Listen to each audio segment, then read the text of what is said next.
currently doing anything on the digital side, or do you plan to let's say help automate perhaps some of the front office procedures?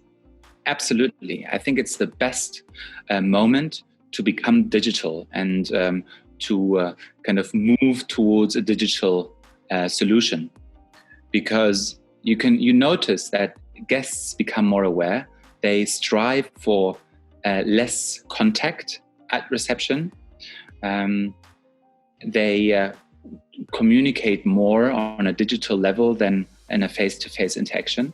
Even in a room, guests are very mindful, and they kind of ask, "Oh, are your remote controls getting disinfected every now and then?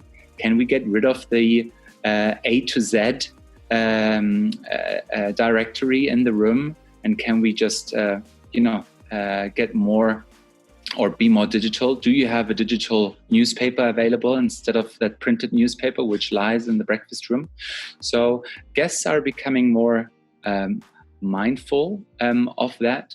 And at the same time, for a hotel point of view, it makes sense to use that moment right now, and not only think about that short term solution where you just hire one more person or you print out that one more sign at the reception, but looking into the far future by saying, okay, what can you do as a hotelier for your team to protect them, to provide them with a safe and secure environment, and at the same time give the guest that digital solution they are currently looking for.